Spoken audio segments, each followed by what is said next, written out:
Greetings fellow humans, I'm MartianBuu, and today we have a brand new Tempo Storm meta snapshot. So I figured I would go over the snapshot, talk about the state of the game, as well as some of the differences from our last snapshot compared to this one. So first off, looking at tier 1, things are mostly similar to what we had last time.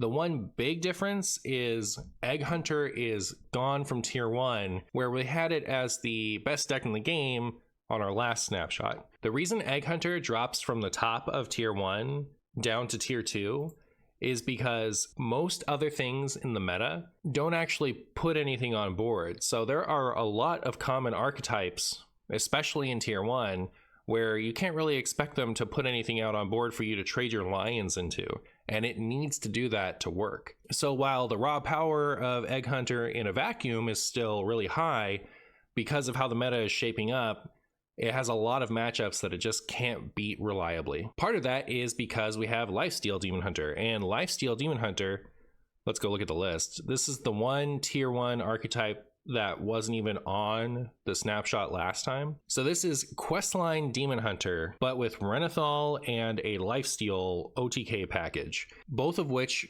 make this deck really resilient against aggro. It flexes to play control in those matchups really easily, but also it has a much more reliable win condition than your typical Arana Fatigue Questline Demon Hunter. But yeah, with the Lifesteal package, it's really easy for this deck to abandon putting anything on board completely and shift entirely to Lifesteal OTK mode. So this doesn't need to actually put anything on the board at all in order to win games against decks like Egg Hunter that aren't going to pressure them if they don't. So minus Egg Hunter plus Lifesteal Demon Hunter, Hostage Mage has moved up. More people are getting the hang of the new version and realizing that it's pretty good. So we're seeing it a lot more often. And it doesn't really have a lot of weaknesses. Now that it has abandoned the ping package and focuses entirely on the Ramoth cycle, it's become much more consistent at doing that. As far as aggro, we pretty much just have tier 1. So we have Aggro Priest and Pirate Demon Hunter. So Shadow Priest and Pirate Demon Hunter, representing aggro pretty much on the entire snapshot. The control tools in the meta right now are so strong that aggro decks pretty much need to be broken to be any good at all. You need to be right out the gate, putting on a ton of pressure, make it really hard for your opponent to catch up, and not give them time to assemble anti-aggro tools and armor and healing and all that stuff. So very few can actually do that reliably, especially now that Rogue has lost Secret Passage. There's not a lot of good reason to play aggro outside of these two classes. Aggro Priest has the burst from Acupuncture and Mind Blast to follow up the early pirate boards, and Pirate Demon Hunter has pretty much relentless tempo. Clearing a couple boards isn't good enough against Pirate Demon Hunter. The refill is so strong. So they're basically the last vestiges of aggro, hanging on by that thread, keeping it as a real archetype. There's a lot of combo in the meta right now, but what I think is really cool about it, very few of these combo decks are actually full dedicated combo. They're like control combo or they're tempo combo. So when you're facing one of these decks, they're not just doing absolutely nothing for the first few turns and then doing one big explosive thing. They can tempo, they can control, they're waiting to build their finisher for later, which I think is the coolest way that combo can manifest. So Spell Damage Druid, Lifesteal Demon Hunter, Miracle Priest, Fatigue Demon Hunter, even Reno Druid. These are all decks that have a game-winning combo, but they don't have to win that way. So the level of interaction between the players is a lot higher than you would expect from one where it's just kind of like, well, did we get to Theatar the combo piece? If so, we won. If not, we lost. The closest thing in the high tiers to a dedicated combo deck is Egg Hunter. That one pretty much wins by doing some kind of combo, but you know, it does still have some flexibility when it comes to, are you winning by tempoing lions? Are you winning by getting off a big mine combo? Something else to think about with the Egg Hunter deck, this time around, it has cut Meat Wagon. So Meat Wagon is nice because it gets out your mystery egg, and when that mystery egg dies, you can then play 9 lives to follow it up, and then you will have a lion from the initial egg dying that costs 0, as well as a new egg from the 9 lives to play together on the following turn. That's what's nice about Meat Wagon, is it really sets that up. But the problem with Meat Wagon is Meat Wagon can also pull Naval Mine. So it's hard to have Naval Mine in the deck and also have Meat Wagon, because you're not going to be pulling the Mystery Egg as reliably. We had Kobold Sand Trooper in here last time, which isn't pulled by Meat Wagon, but also doesn't deal as much damage as Naval Mine does. This list by Corbett uses Stitch Tracker to kind of shore up some of that consistency lost by Meat Wagon not being here, but allows you to main deck Naval Mine. And now that that type of game finishing combo is more important to this deck, having the extra damage from the Death Rattle is kind of important. So I really liked this build. So as far as the more dedicated all-in combo decks, you have to go to tier 3 for that. I know that Charge Druid feels absurd when you face it, but it loses to itself so often, it loses to tech so easily, and it can still be burnt down by the fast aggro decks that we have in Aggro Priest and Pirate Demon Hunter. It's just got vulnerabilities on all sides, so it feels really awful. I also hate that deck, so just as far as sentiment goes, I'm right with anyone who thinks that that deck is stupid.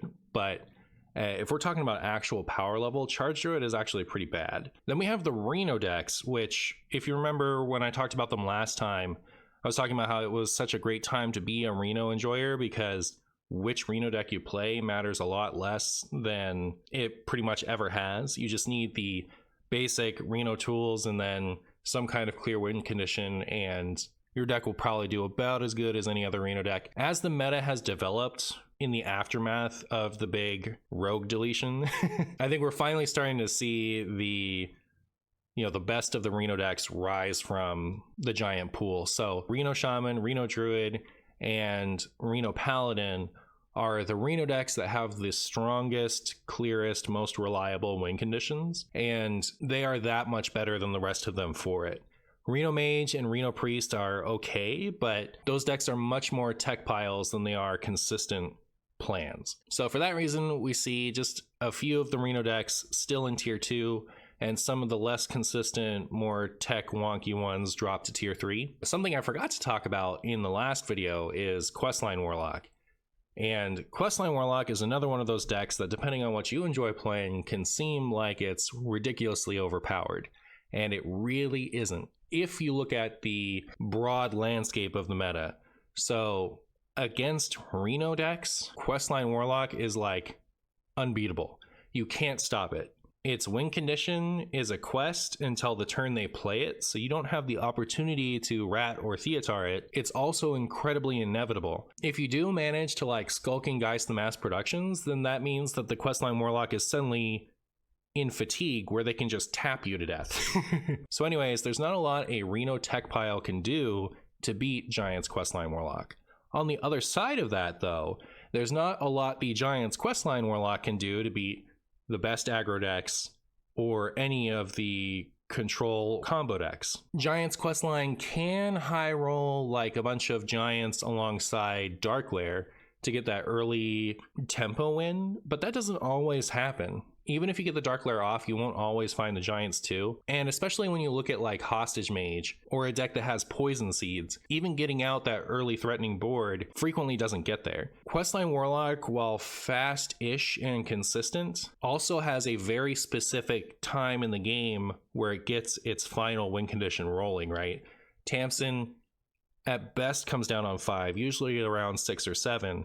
And then it requires a turn or sometimes even 2 after that before it's actually deleting all of the opponent's life through mass production. So when we look at the control combo decks like Spell Damage Druid and Lifesteal Demon Hunter, they have the time to assemble the win condition. Questline Warlock has very little it can do to beat them before they get their win condition online. So aggro's too fast for it, combo's too fast for it. The Reno piles don't have much that they can do with it, so it's just very polarized. It's in tier 3 when you look at all of its matchups, but if every opponent was a Reno deck, it would be the best deck in the game, if that makes sense. So if this deck feels really strong to you, I would assume you're playing a slower control deck, and to your credit, there really isn't much you can do in that matchup. So the reason that I think this deck is as popular as it is because Reno decks are as popular as they are.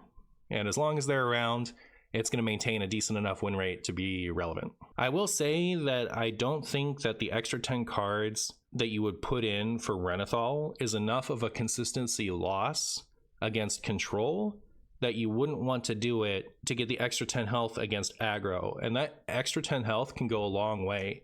So I think players should start exploring Renathal Questline Warlock more often. I played a little bit of it earlier this week, as you saw from my YouTube video.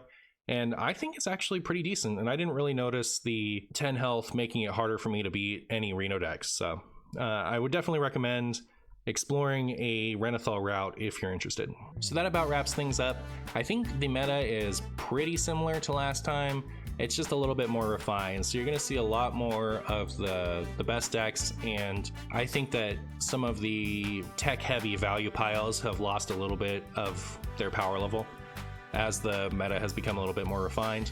Lifesteal Demon Hunter is a big game changer, especially if you like very flexible decks. It can be a tempo deck, it can be a control deck, it can be a combo deck. That flexibility is a large part of why it's so high on our snapshot. And if you enjoy that type of flexible gameplay, I highly recommend it. I think it's a really fun deck. Again, you can see me having played this last week if you wanted to see some gameplay.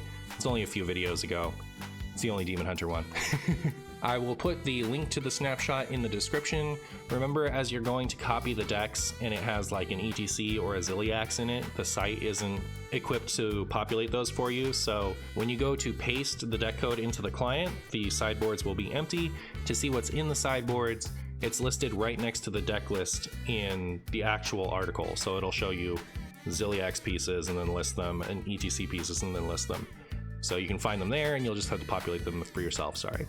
Anyways, remember to like and subscribe if you like the channel and want to see more of it. I hope you enjoyed this video, and thank you so much for watching.